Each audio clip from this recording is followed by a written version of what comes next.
عايزة أتكلم معاك في حاجة بسيطة. هو احنا ليه دلوقتي لما بقينا بننادي على بعض؟ يعني لما بشوف ولد بينادي على ولد بيقوله يا اسطى، أو بنت في جامعة محترمة بتقول لزميلها يا اسطى، وحتى العيال في إعدادي وثانوي، الجيل عامة بلاقيهم بينادوا لبعض بيقول يا اسطى بعد لما كنا بننادي بعضينا بالأسماء. هو احنا بننحدر ولا احنا بنرجع لورا؟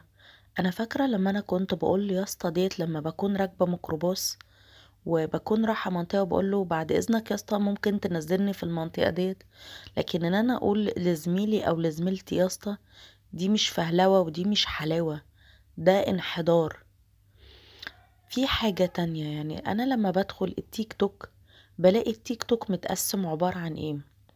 يا واحدة عايزة تعمل روتينها اليومي، واحنا كلنا عارفين معظم الناس اللي بيعملوا الروتين اليومي بيكونوا لابسين ملابس ضيقة وبيحاولوا يعملوا إيحاءات جنسية، على الرغم انه بعض السيدات او بعض الرجال بيكونوا عارفين انه باين من المظهر العام الشكل، لكن بيدخلوا بيتفرجوا ليه؟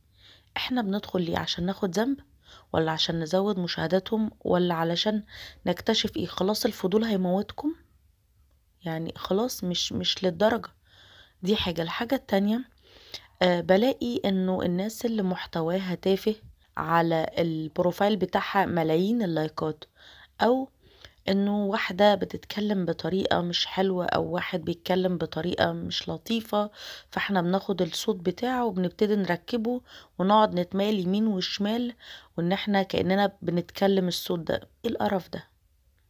انا مش بحكم على الناس، بس ايه القرف اللي احنا وصلنا له ده بجد؟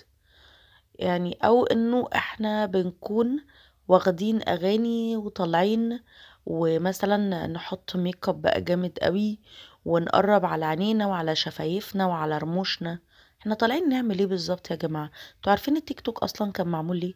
تيك توك اصلا كان معمول للناس علشان تقدم محتويات هادفة وعلمية للناس بطرق بسيطة وفي عدد دقايق بسيطة عشان توصل لأكبر عدد من الناس. احنا رايحين على فين بالظبط؟ او انه يطلع مثلا شباب، الاقيه مثلا واحد فاتح لي لحد صدره، وبيتكلم بطريقة سرسجية وبيغمز بعينيه وبيتكلم ويدخل لايفات. وايه كمان اللايف؟ انه مثلا ان احنا نعمل مناظرة وابعت لي ده اسد وابعت لي ده قلب وابعت لي ده وردة. ماشي لما نكون بنهدف، لكن انتوا بتبعتوا للناس ايه اللي بيقدمه لكم؟ سألت نفسك انت فلوسك بتصرفها على مين؟ هل الشخص ده اداك يعني محتوى لطيف خلاك تبتسم، خلاك انه اداك معلومة غيرت الوعي بتاعك، اداك حاجة عن نفسك خلتك تفكر عن نفسك؟ انا بس عايزة اعرف انت ما تخليش الاعلام يسوقك وتكون انت الاداة اللي بيستعملها علشان خاطر انه هو يوصل للي هو عايزه. انت ذكي بما فيه الكفاية، واحنا كل حاجة بنشوفها او بنعملها متسجلة في صحيفة اعمالنا. انا مش ملاك وانت مش ملاك، لكن في الاخر احنا بشر واكيد بنخطأ وبنتوب وربنا هو الغفور الرحيم. لكن احنا هنتحاسب عن اعمالنا. انا اكيد يعني لما نكون عارفين ان العمل ده حاجة مش كويسة او حاجة مش لطيفة وانا اعمله مرة واتنين وتلاتة، ربنا غفور رحيم، بس ربنا اداني عقل.